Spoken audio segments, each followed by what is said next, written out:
Hi all, welcome to Adda 24/7 Malayalam. ഈ ഒരു സെഷനിൽ നമ്മൾ നോക്കുന്നത് 2024 PSC ബുള്ളറ്റിൽ വന്ന സെപ്റ്റംബർ പാർട്ട് 1 കറണ്ട് അഫയേഴ്സ് ആണ്.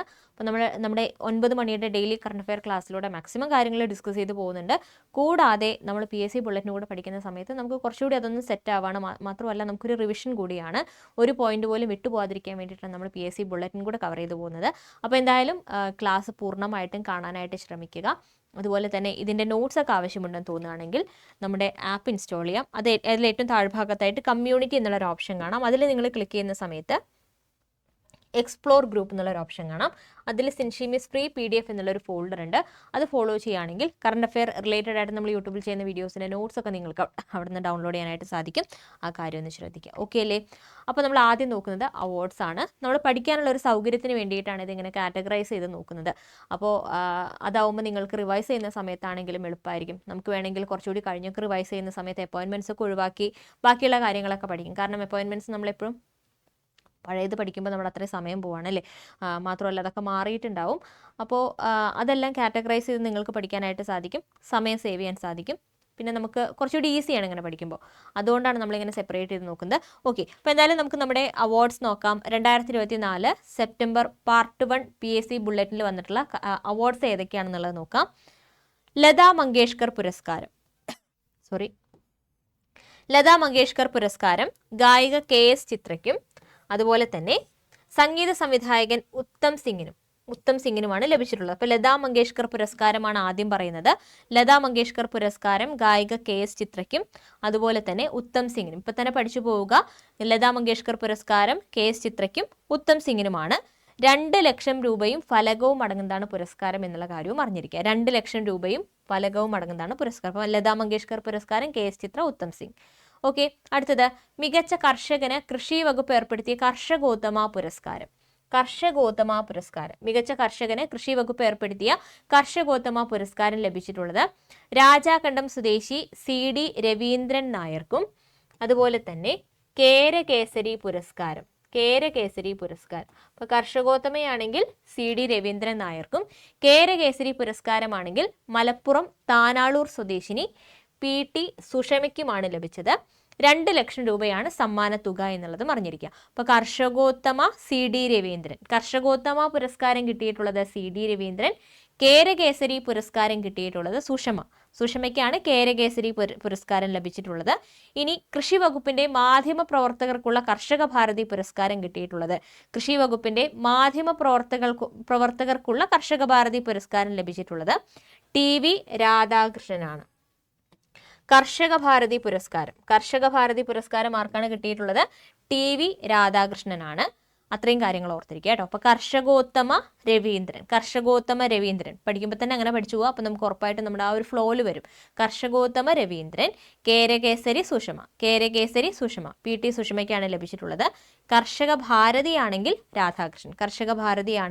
രാധാകൃഷ്ണൻ എന്നുള്ള ഓർത്തിരിക്കുക. ഇനി 2022 കടമ്മനിട്ട സാഹിത്യ പുരസ്കാരത്തിന് അർഹയായത് ഹരിത സാവിത്രിയാണ്. കടമ്മനിട്ട, അതൊക്കെ നമ്മൾ ക്ലാസ്സിൽ പറഞ്ഞിട്ടുണ്ടായിരുന്നു. കടമ്മനിട്ട സാഹിത്യ പുരസ്കാരത്തിന് അർഹയായത് ഹരിത സാവിത്രി. സിൻ എന്ന നോവലിനാണ് എന്നുള്ളതും ഓർത്തിരിക്കുക. സിൻ എന്ന നോവലാണ് അർഹമായത്. 75,000 രൂപയും പ്രശസ്തി പത്രവും അടങ്ങുന്നതാണ് പുരസ്കാരം. അപ്പൊ കടമ്മനിട്ട ഹരിത സാവിത്രിക്കാണ്. കടമ്മനിട്ട സാഹിത്യ പുരസ്കാരത്തിന് അർഹയായത് ഹരിത സാവിത്രിയാണ്. സിൻ എന്ന നോവലിനാണ് പുരസ്കാരം എന്നുള്ളതും ഓർത്തിരിക്കുക.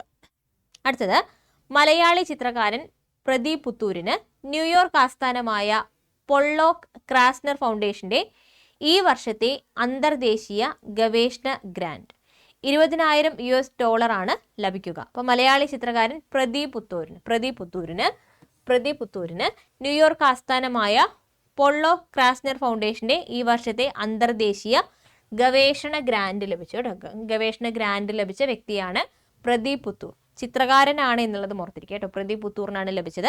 അടുത്തത് NE ബാലകൃഷ്ണ മാരാർ സ്മാരക സാഹിത്യ സമഗ്ര സംഭാവന പുരസ്കാരം കിട്ടിയിട്ടുള്ളത് MT വാസുദേവൻ നായർക്കാണ്. NE ബാലകൃഷ്ണ മാരാർ സ്മാരക സാഹിത്യ പുരസ്കാരം കിട്ടിയിട്ടുള്ളത് MT വാസുദേവൻ നായർക്കാണെന്നുള്ളത് ഓർത്തിരിക്കുക. NE ബാലകൃഷ്ണ മാരാർ സ്മാരക സാഹിത്യ പുരസ്കാരം കിട്ടിയിട്ടുള്ളത് MT വാസുദേവൻ നായർക്കാണ്. 1 ലക്ഷം രൂപയും സാക്ഷിപത്രവും ഫലകവും അടങ്ങുന്നതാണ് പുരസ്കാരം എന്നുള്ളതും ഓർത്തിരിക്കുക. ഓക്കെ, അപ്പം നമ്മൾ പ്രധാനപ്പെട്ട പുരസ്കാരങ്ങൾ പഠിച്ചത് ലതാ മങ്കേഷ്കർ പുരസ്കാരം KS ചിത്രയ്ക്കും ഉത്തം സിംഗിനും. കർഷകോത്തമ പുരസ്കാരം രവീന്ദ്രൻ, കേരകേസരി സുഷമ. അതുപോലെ കർഷക ഭാരതി ആണെങ്കിൽ TV രാധാകൃഷ്ണൻ. കടമ്മനിട്ട പുരസ്കാരം ഹരിത സാവിത്രി സിൻ എന്ന നോവലിനാണ്. ഇനി ഗവേഷണ ഗ്രാൻഡ് ലഭിച്ചത് പൊള്ളോ ക്രാസൻ ഫൗണ്ടേഷന്റെ ഗവേഷണ ഗ്രാൻഡ് ലഭിച്ചത് പ്രദീപ് പുത്തൂരിനാണ്, ചിത്രകാരനാണ്. NE ബാലകൃഷ്ണ മാരാർ സ്മാരക സാഹിത്യ സമഗ്ര സംഭാവന പുരസ്കാരം ലഭിച്ചിട്ടുള്ളത് MT വാസുദേവൻ നായർക്കാണെന്നുള്ളതും ഓർത്തു വെച്ചിരിക്കുക. NE ബാലകൃഷ്ണ മാരാർ സ്മാരക സാഹിത്യ പുരസ്കാരം കിട്ടിയിട്ടുള്ളത് MT വാസുദേവൻ നായർക്ക് എന്നുള്ളതും ഓർത്തിരിക്കുക. ഇനി പ്രധാനപ്പെട്ട അപ്പോയിന്റ്മെന്റ്സ് ആണ് നമ്മൾ നോക്കുന്നത്. സംസ്ഥാനത്തിന്റെ 49ാം ചീഫ് സെക്രട്ടറിയായി ശാരദാ മുരളീധരനെ നിയമിക്കാൻ മന്ത്രിസഭ തീരുമാനിച്ചു. സംസ്ഥാനത്തിന്റെ 49ാം ചീഫ് സെക്രട്ടറിയാണ് ശാരദാ മുരളീധരൻ എന്നുള്ളത് ഓർത്തിരിക്കുക. അടുത്ത ED രാഹുൽ നവീൻ. ഇത് ഓൾറെഡി എക്സാമിന് ചോദിച്ചു, ഒരു സ്റ്റേറ്റ്മെന്റ് ടൈപ്പ് ക്വസ്റ്റ്യനിൽ ഓപ്ഷനായിട്ട് വന്നിട്ടുണ്ടായിരുന്നു കേട്ടോ, ഓൾറെഡി വന്നിട്ടുണ്ടായിരുന്നു. അപ്പോൾ എന്തായാലും ഓർത്തിരിക്കുക, രാഹുൽ നവീൻ ആണ് അടുത്ത ED ഡയറക്ടർ. രാജേഷ് കുമാർ സിംഗിനെ പുതിയ കേന്ദ്ര പ്രതിരോധ സെക്രട്ടറി ആയിട്ട് നിയമിച്ചു. കേന്ദ്ര പ്രതിരോധ സെക്രട്ടറി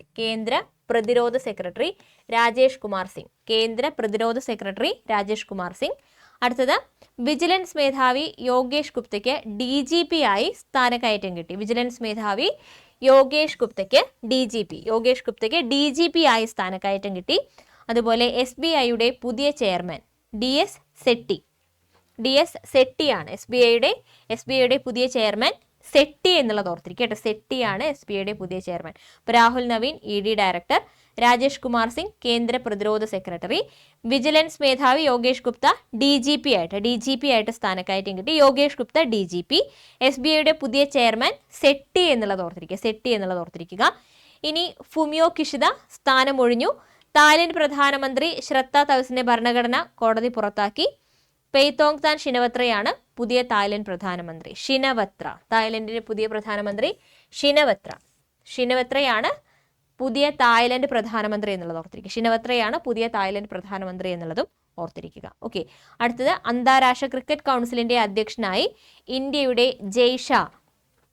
അന്താരാഷ്ട്ര ക്രിക്കറ്റ് കൗൺസിലിന്റെ അധ്യക്ഷനായി ICC അധ്യക്ഷനായി ഇന്ത്യയുടെ ജയ്ഷാ എതിരില്ലാതെ തിരഞ്ഞെടുക്കപ്പെട്ടു. അടുത്തത് കേന്ദ്ര ആഭ്യന്തര സെക്രട്ടറിയായി മുതിർന്ന IAS ഉദ്യോഗസ്ഥൻ ഗോവിന്ദ് മോഹനെ നിയമിച്ചു. കേന്ദ്ര ആഭ്യന്തര സെക്രട്ടറിയായിട്ട് ഗോവിന്ദ് മോഹൻ കേന്ദ്ര ആഭ്യന്തര സെക്രട്ടറിയായിട്ട് മുതിർന്ന IAS ഉദ്യോഗസ്ഥൻ ഗോവിന്ദ് മോഹനെ നിയമിച്ചു എന്നുള്ളത് അറിഞ്ഞിരിക്കുക. ഓക്കെ, അപ്പോൾ ഇത്രയും അപ്പോയിന്റ്മെന്റ്സ് ആണ് നമ്മൾ നോക്കുന്നത്. നമ്മൾ ഏതൊക്കെയാണ് പറഞ്ഞത്?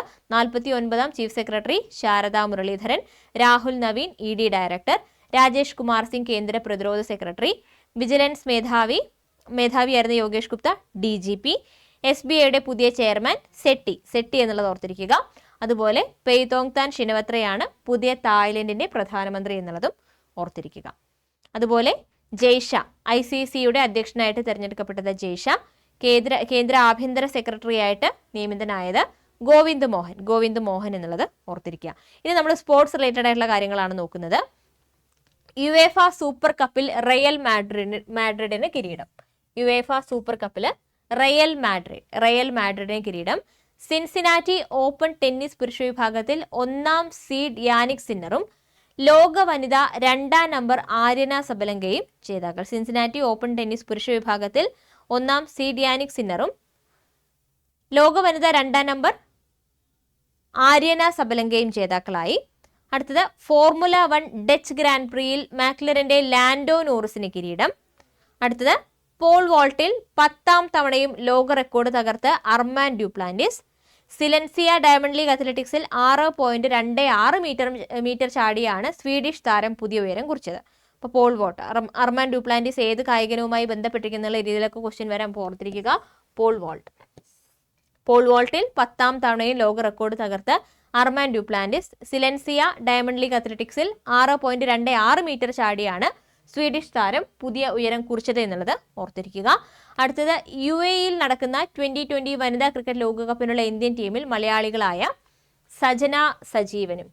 UAEയിൽ നടക്കുന്ന T20 വനിതാ ക്രിക്കറ്റ് ലോകകപ്പ്, അതിൽ മലയാളികളായ സജന സജീവനും ആശാ ശോഭനയും ഇടം നേടി എന്നുള്ള കാര്യം അറിഞ്ഞിരിക്കും. യുഎഇയിൽ നടക്കുന്ന 2020 വനിതാ ക്രിക്കറ്റ് ലോകകപ്പിനുള്ള ഇന്ത്യൻ ടീമിൽ മലയാളികളായ സജന സജീവനും ആശാ ശോഭനയും ഇടം നേടി. അടുത്തത് ഭിന്നശേഷിക്കാരുടെ ലോകത്തെ ഏറ്റവും വലിയ കായികോത്സവമായ പാരാലിമ്പിക്സ് പാരീസിൽ തുടങ്ങി. അപ്പോൾ പാരാലിമ്പിക്സ് അവസാനിച്ചു. അപ്പോൾ അതുമായിട്ട് ബന്ധപ്പെട്ട് നമ്മൾ ഓർത്തിരിക്കേണ്ട ഇമ്പോർട്ടൻ്റ് ആയിട്ടുള്ള എല്ലാ കാര്യങ്ങളും ഡിസ്കസ് ചെയ്യുന്ന ഒരു ക്ലാസ് നമ്മൾ ഓൾറെഡി ചെയ്തിട്ടുണ്ട്. അതിൻ്റെ ലിങ്ക് ഞാൻ കമ്മ്യൂണിറ്റിയിൽ കൊടുത്തിട്ടുണ്ട്. കൂടാതെ നമ്മുടെ KPC ഷുവർ ഷോട്ട് സെലക്ഷൻ എന്ന ടെലിഗ്രാം ചാനലിലും അതിൻ്റെ ലിങ്ക് കൊടുത്തിട്ടുണ്ട്. നിങ്ങൾക്കത് ആ ക്ലാസ് കാണാവുന്നതാണ്. ക്ലാസ് കണ്ടതിന് ശേഷം അതിൻ്റെ നോട്ട് കമ്മ്യൂണിറ്റിയിൽ നിങ്ങൾക്ക് എടുക്കാവുന്നതാണ്, അത് പഠിക്കാവുന്നതാണ്. അപ്പോൾ ക്ലാസ് കണ്ടതിന് ശേഷം മാത്രം ഒന്ന് നോട്ട് വായിക്കുകയാണെങ്കിൽ നിങ്ങൾക്ക് കുറച്ചുകൂടി എളുപ്പത്തിൽ കാര്യങ്ങൾ ക്ലിയർ ആവും. അപ്പോൾ പാരലിമ്പിക്സിൻ്റെ ക്ലാസ്, അതുപോലെ തന്നെ പാരീസ് ഒളിമ്പിക്സിൻ്റെ ക്ലാസ് നമ്മൾ ചെയ്തിട്ടുണ്ട്, പാരലിമ്പിക്സിൻ്റെ ക്ലാസ്സും ചെയ്തിട്ടുണ്ട്. അപ്പോൾ കാണാത്തവരുണ്ടെങ്കിൽ മറക്കാതെ ഒന്ന് കാണാം കേട്ടോ. ശരി, ഇനി നമ്മൾ സയൻസ് ആൻഡ് ടെക്നോളജി റിലേറ്റഡ് ആയിട്ടുള്ള കാര്യങ്ങളാണ് നോക്കുന്നത്. മനുഷ്യനെ ബഹിരാകാശത്ത് എത്തിക്കുന്ന ഇന്ത്യയുടെ ഗഗൻയാൻ ദൗത്യത്തിന്റെ ഭാഗമായുള്ള ആദ്യ ആളില്ലാ ദൗത്യം ഈ വർഷം അവസാനത്തോടുകൂടി വിക്ഷേപിച്ചേക്കുമെന്ന് പറയുന്നുണ്ട്. അപ്പോൾ ഓർത്തിരിക്കുക, മനുഷ്യനെ ബഹിരാകാശത്ത് എത്തിക്കുന്ന ഇന്ത്യയുടെ ദൗത്യമാണ് ഗഗൻയാൻ, ഓർത്തിരിക്കുക. ഇനി മിഷൻ റൂമി 2024, മിഷൻ റൂമി, ഇതൊക്കെ എക്സാമിന് ഇമ്പോർട്ടൻ്റ് ആണ് കേട്ടോ. മിഷൻ റൂമി 2024 എന്ന് പേരിട്ട പുനരുപയോഗ സാധ്യമായ ഹൈബ്രിഡ് റോക്കറ്റ് ചെന്നൈയിൽ വിജയകരമായിട്ട് വിക്ഷേപിച്ചു. പുനരുപയോഗ സാധ്യമായ ഹൈബ്രിഡ് റോക്കറ്റ് ആണ് മിഷൻ റൂമി. മിഷൻ റൂമി 2024 ചെന്നൈയിൽ വിജയകരമായി വിക്ഷേപിച്ചു, അത് ഓർത്തിരിക്കുക. അടുത്തത് ചെറിയ ഉപഗ്രഹങ്ങൾ കുറഞ്ഞ ചെലവിൽ വിക്ഷേപിക്കുന്നതിന് ISRO രൂപകൽപ്പന ചെയ്ത സ്മോൾ സാറ്റലൈറ്റ് ലോഞ്ച് വെഹിക്കിൾ 3ാം വിക്ഷേപണം വിജയകരമായി. ചെറിയ ഉപഗ്രഹങ്ങൾ കുറഞ്ഞ ചെലവിൽ വിക്ഷേപിക്കുന്നതിന് ISRO രൂപകൽപ്പന ചെയ്ത small satellite launch vehicle SSLV 3ാം വിക്ഷേപണം വിജയകരമായി, അതൊന്ന് ഓർത്തിരിക്കുക കേട്ടോ. ശരി, ഇനി നമ്മൾ ഇൻഡെക്സുകളാണ് നോക്കുന്നത്. പ്രകൃതിദത്ത വജ്രാഭരണ വിപണിയിൽ ആഗോളതലത്തിൽ ഇന്ത്യ 2ാം സ്ഥാനത്ത്. പ്രകൃതിദത്ത വജ്രാഭരണ വിപണിയിൽ ആഗോളതലത്തിൽ ഇന്ത്യ 2ാം സ്ഥാനത്തെത്തി. ആ കാര്യം ഒന്ന് അറിഞ്ഞിരിക്കുക. ഇനി ഇതിലൊന്നും പെടാത്ത കുറച്ച് കാര്യങ്ങൾ നമുക്ക് നോക്കാം. ഇന്ത്യയും ശ്രീലങ്കയും സംയുക്തമായി സംഘടിപ്പിക്കുന്ന സൈനിക പരിശീലന പരിപാടിയായ മിത്രശക്തി, ഓർത്തിരുന്നോളൂ, ഇന്ത്യ ശ്രീലങ്ക, മിത്രശക്തി, ഇന്ത്യ ശ്രീലങ്ക, ഇന്ത്യയുടെയും ശ്രീലങ്കയും സംയുക്തമായി സംഘടിപ്പിക്കുന്ന സൈനിക പരിശീലന പരിപാടിയാണ് മിത്രശക്തി. അതിൻ്റെ 2 ആഴ്ച നീണ്ടുനിന്ന 10ാം പതിപ്പ് ശ്രീലങ്കയിലെ മധുരുഓയിലെ പട്ടാള പരിശീലന സ്കൂളിൽ സമാപിച്ചു. അപ്പോൾ ഇന്ത്യ ശ്രീലങ്ക സംയുക്ത സൈനികാഭ്യാസമാണ് മിത്രശക്തി, മറക്കരുത്. അടുത്തത് സൂപ്പർ മൂൺ, ബ്ലൂ മൂൺ എന്നറിയപ്പെടുന്ന ചാന്ദ്രവിസ്മയം. സൂപ്പർ മൂൺ, ബ്ലൂ മൂൺ എന്നറിയപ്പെടുന്ന ചാന്ദ്രവിസ്മയം ഓഗസ്റ്റ് 19-ാം തീയതി രാത്രി ഇന്ത്യൻ ആകാശത്ത് ദൃശ്യമായി. സൂപ്പർ മൂൺ, ബ്ലൂ മൂൺ എന്നറിയപ്പെടുന്ന ചാന്ദ്രവിസ്മയം ഓഗസ്റ്റ് 19-ന് രാത്രി ഇന്ത്യൻ ആകാശത്ത് ദൃശ്യമായി. അടുത്തത് ലോകത്തെ ഏറ്റവും വലിയ ചരക്ക് കപ്പൽ കമ്പനിയായ മെഡിറ്ററേനിയൻ ഷിപ്പിംഗ് കമ്പനിയുടെ മദർഷിപ്പായ ഡെയ്ല വിഴിഞ്ഞം അന്താരാഷ്ട്ര തുറമുഖത്തെത്തി. ഓർത്തിരുന്നോളൂ, ലോകത്തെ ഏറ്റവും വലിയ ചരക്ക് കപ്പൽ കമ്പനിയായ മെഡിറ്ററേനിയൻ ഷിപ്പിംഗ് കമ്പനിയുടെ മദർഷിപ്പായ ഡെയ്ല, ഓർത്തിരുന്നോളൂ, ഡെയ്ല വിഴിഞ്ഞം അന്താരാഷ്ട്ര തുറമുഖമായിട്ട് ബന്ധപ്പെട്ട ക്വസ്റ്റ്യൻസ് എക്സാമിൽ വരാറുള്ളതാണ്. ഓർത്തിരിക്കുക, ഡെയ്ല വിഴിഞ്ഞം അന്താരാഷ്ട്ര തുറമുഖത്തെത്തി. അടുത്തത് ദക്ഷിണേന്ത്യയിലെ ഏറ്റവും ഉയരം കൂടിയ സ്കൈ ഡെക്ക് വന്നത് ബംഗളൂരുവിലാണ്. ഇതൊക്കെ നോട്ട് ചെയ്ത് പഠിക്കുക കേട്ടോ. ഓക്കെ, ദക്ഷിണേന്ത്യയിലെ ഏറ്റവും ഉയരം കൂടിയ സ്കൈ ഡെക്ക് ബംഗളൂരുവിൽ വന്നു, ഓർത്തിരിക്കുക. അടുത്തത് Modi and US progress together സമ്മേളനത്തെ അഭിസംബോധന ചെയ്യാൻ സെപ്റ്റംബർ 22-ന് പ്രധാനമന്ത്രി നരേന്ദ്രമോദി US സന്ദർശിക്കും. Modi and US progress together സമ്മേളനത്തെ അഭിസംബോധന ചെയ്യാൻ സെപ്റ്റംബർ 22-ന് പ്രധാനമന്ത്രി നരേന്ദ്രമോദി US സന്ദർശിക്കും. അടുത്ത കേന്ദ്രമന്ത്രി ജോർജ് കുര്യൻ മധ്യപ്രദേശിൽ നിന്ന് രാജ്യസഭയിലേക്ക് എതിരില്ലാതെ തിരഞ്ഞെടുക്കപ്പെട്ടു. കേന്ദ്രമന്ത്രി ജോർജ് കുര്യൻ മധ്യപ്രദേശിൽ നിന്ന് രാജ്യസഭയിലേക്ക് എതിരില്ലാതെ തിരഞ്ഞെടുക്കപ്പെട്ടു. അടുത്തത് ഗുജറാത്ത് കച്ച് ജില്ലയിലെ മദാപർ ഗ്രാമം ഏഷ്യയിലെ സമ്പന്ന ഗ്രാമം എന്ന ഖ്യാതി സ്വന്തമാക്കി. ഓർത്തിരുന്നോളൂ, ഗുജറാത്ത് കച്ച് ജില്ലയിലെ മദാപർ ഗ്രാമം ഏഷ്യയിലെ സമ്പന്ന ഗ്രാമം എന്ന ഖ്യാതി സ്വന്തമാക്കി. ഗുജറാത്ത് കച്ച് ജില്ലയിലെ മദാപർ ഗ്രാമം ഏഷ്യയിലെ സമ്പന്ന ഗ്രാമം എന്ന ഖ്യാതി സ്വന്തമാക്കി എന്നുള്ളത് ഓർത്തിരിക്കുക. അടുത്തത് വോയിസ് ഓഫ് ഗ്ലോബൽ സൗത്ത് ഉച്ചകോടി ന്യൂഡൽഹിയിൽ പ്രധാനമന്ത്രി നരേന്ദ്രമോദി ഉദ്ഘാടനം ചെയ്തു. വോയിസ് ഓഫ് ഗ്ലോബൽ സൗത്ത് ഉച്ചകോടി ന്യൂഡൽഹിയിൽ പ്രധാനമന്ത്രി നരേന്ദ്രമോദി ഉദ്ഘാടനം ചെയ്തു. അപ്പോൾ വോയിസ് ഓഫ് ഗ്ലോബൽ സൗത്ത് ഉച്ചകോടി എവിടെയാണ് നടന്നതെന്ന് ചോദിക്കുകയാണെങ്കിൽ എവിടെയാണ്? ന്യൂഡൽഹിയിലാണ്. വോയിസ് ഓഫ് ഗ്ലോബൽ സൗത്ത് ഉച്ചകോടി എവിടെയാണ് നടന്നത്? ന്യൂഡൽഹിയിലാണ്. അത് ഉദ്ഘാടനം ചെയ്തത് പ്രധാനമന്ത്രി നരേന്ദ്രമോദി എന്നുള്ളത് ഓർത്തിരിക്കുക. അടുത്തത് പോളണ്ട്, യുക്രൈൻ എന്നീ രാജ്യങ്ങളിലെ സന്ദർശനത്തിന് ശേഷം പ്രധാനമന്ത്രി മടങ്ങിയെത്തി. 1991 യുക്രൈൻ സ്വതന്ത്രമായ ശേഷം അവിടെ സന്ദർശിക്കുന്ന ആദ്യ ഇന്ത്യൻ പ്രധാനമന്ത്രിയാണ് നരേന്ദ്രമോദി. 45 വർഷങ്ങൾക്ക് ശേഷം പോളണ്ട് സന്ദർശിക്കുന്ന ഇന്ത്യൻ പ്രധാനമന്ത്രിയാണ് നരേന്ദ്രമോദി. ഓർത്തിരിക്കുക, പോളണ്ട് 45 വർഷങ്ങൾക്ക് ശേഷം പോളണ്ട് സന്ദർശിക്കുന്ന ഇന്ത്യൻ പ്രധാനമന്ത്രിയാണ് നരേന്ദ്രമോദി എന്നുള്ളതും ഓർത്തിരിക്കുക. ഓക്കെ, ഇനി നമ്മൾ നോക്കുന്നത് വിയോഗങ്ങളാണ്. കേരള ഹൈക്കോടതി മുൻ ആക്ടിംഗ് ചീഫ് ജസ്റ്റിസും സംസ്ഥാന മനുഷ്യാവകാശ കമ്മീഷൻ അംഗവുമായിരുന്ന VP മോഹൻകുമാർ അന്തരിച്ചു. ഓർത്തിരുന്നോളൂ, കേരള ഹൈക്കോടതി മുൻ ആക്ടിംഗ് ചീഫ് ജസ്റ്റിസും സംസ്ഥാന മനുഷ്യാവകാശ കമ്മീഷൻ അംഗവുമായിരുന്ന VP മോഹൻകുമാർ അന്തരിച്ചു. ലോകത്തെ ഏറ്റവും പ്രായമേറിയ വ്യക്തി എന്ന ഗിന്നസ് റെക്കോർഡ് സ്വന്തമാക്കിയ മരിയ ബ്രെന്യസ് മൊറേറ അന്തരിച്ചു. ഓർത്തിരുന്നോളൂ, മരിയ ബ്രെന്യസ് മൊറേറ അന്തരിച്ചു. 117 വയസ്സായിരുന്നു എന്നുള്ള കാര്യം ഓർത്തിരിക്കുക കേട്ടോ. ലോകത്തെ ഏറ്റവും പ്രായമേറിയ വ്യക്തി എന്ന ഗിന്നസ് റെക്കോർഡ് സ്വന്തമാക്കിയ മരിയ ബ്രെന്യസ് മൊറേറ അന്തരിച്ചു. 117 വയസ്സായിരുന്നു. ഇനി ഫ്രഞ്ച് ചലച്ചിത്ര താരം അലൻ ഡെലൻ അന്തരിച്ചു. ഏത് മേഖലയുമായി ബന്ധപ്പെട്ടിരിക്കുന്ന രീതിയിലായിരിക്കും ചോദിക്കുക. അലൻ ഡെലൻ ചലച്ചിത്ര മേഖലയുമായി ബന്ധപ്പെട്ട വ്യക്തിയാണ്. മലയാള സിനിമയ്ക്ക് നവഭാവുകത്വം പകർന്ന സംവിധായകൻ മോഹൻ, സിനിമയായിട്ട് ബന്ധപ്പെട്ട വ്യക്തിയാണ് മോഹൻ എന്നുള്ളത് ഓർത്തിരിക്കുക.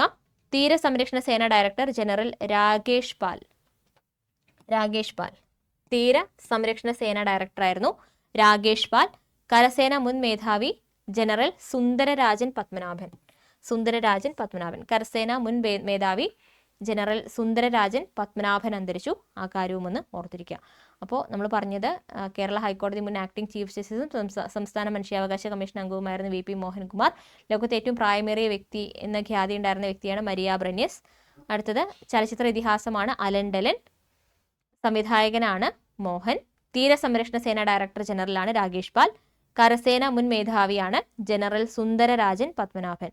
അപ്പോൾ ഇത്രയും കാര്യങ്ങളാണ് നമ്മൾ ഈ ഒരു സെഷനിൽ ഡിസ്കസ് ചെയ്യുന്നത്. കൂട്ടത്തിൽ തന്നെ മറ്റൊരു കാര്യം കൂടെ പറഞ്ഞോട്ടെ. നമ്മുടെ അഡ 247 മലയാളത്തിൽ ഒരുപാട് ബാച്ചസ് നിങ്ങൾക്ക് വേണ്ടി സ്റ്റാർട്ട് ചെയ്തിട്ടുണ്ട്. അപ്പോൾ ഇതിലൊക്കെ നിങ്ങൾക്ക് ജോയിൻ ചെയ്യാവുന്നതാണ്. Kerala PSC SSC railway bank അങ്ങനെ ഒരുപാട് എക്സാംസിന് ഒന്നിച്ച് പ്രിപ്പയർ ചെയ്യുന്നവരാണ്. ഇനിയിപ്പോൾ നോട്ടിഫിക്കേഷൻ വരുന്ന ബാച്ചസിൻ്റെയും കോഴ്സ് നിങ്ങൾക്ക് ഒരുമിച്ച് വേണം, അങ്ങനെയൊക്കെ ഉണ്ടെങ്കിൽ നിങ്ങൾക്ക് എന്ത് ചെയ്യാം, നമ്മുടെ കേരള മെഗാ പാക്കിൽ ജോയിൻ ചെയ്യാം. അപ്പോൾ അതുപോലെ തന്നെ നമുക്ക് high court assistant crash batch, Shakti batch ഉണ്ട്. നമുക്ക് അതുപോലെ തന്നെ ICDS ക്രാഷ് ബാച്ച് ഉണ്ട്, RRB NTPC, അതുപോലെ സെക്രട്ടേറിയറ്റ് അസിസ്റ്റൻറ്റിൻ്റെ batch, SI special topic batch, അങ്ങനെ ഒരുപാട് ബാച്ചുകൾ നമുക്ക് റീസെൻ്റ് ആയിട്ട് സ്റ്റാർട്ട് ചെയ്തിട്ടുണ്ട്. വേരിയസ് LGSൻ്റെ ഇതൊക്കെ കുറേ പേര് ജോയിൻ ചെയ്തിട്ടുള്ള ബാച്ചാണ്. 10th പ്രിലിംസ്, സെക്രട്ടേറിയറ്റ് എക്സാംസിനൊക്കെ പ്രിപ്പയർ ചെയ്യുന്ന ആളുകൾ അല്ലേ, അവർക്കുള്ള 10th പ്രിലിംസിൻ്റെ ബാച്ച്. ഒരുപാട് ബാച്ചസ് നമുക്ക് നമ്മുടെ ആപ്പിൽ അവൈലബിൾ ആണ്. സമഗ്ര ഫൗണ്ടേഷൻ ബാച്ച് ഉണ്ട്, നമുക്ക് PSC ഫൗണ്ടേഷൻ ബാച്ച് ഉണ്ട്. അപ്പോൾ ഇതിലൊക്കെ നിങ്ങൾക്ക് ജോയിൻ ചെയ്യാൻ താല്പര്യമുണ്ടെങ്കിൽ, അതുപോലെ തന്നെ സെക്രട്ടേറിയറ്റ് അസിസ്റ്റൻറ്റിൻ്റെ ഏറ്റവും പുതിയ ബാച്ച്, ഫയർമാൻ ട്രെയിനി ബാച്ച് ഉണ്ട്. പിന്നെ RRB SSC പോലുള്ള എക്സാംസിന് പ്രിപ്പയർ ചെയ്യുന്ന ആളുകൾക്ക് വേണ്ടിയിട്ടുള്ള സ്പെഷ്യൽ കറണ്ട് അഫെയർ ബാച്ച്, ഇതൊക്കെ നമുക്ക് നമ്മുടെ ആപ്പിൽ അവൈലബിൾ ആണ്. അപ്പോൾ ഇതൊക്കെ എങ്ങനെയാണ് പർച്ചേസ് ചെയ്യുന്നത്?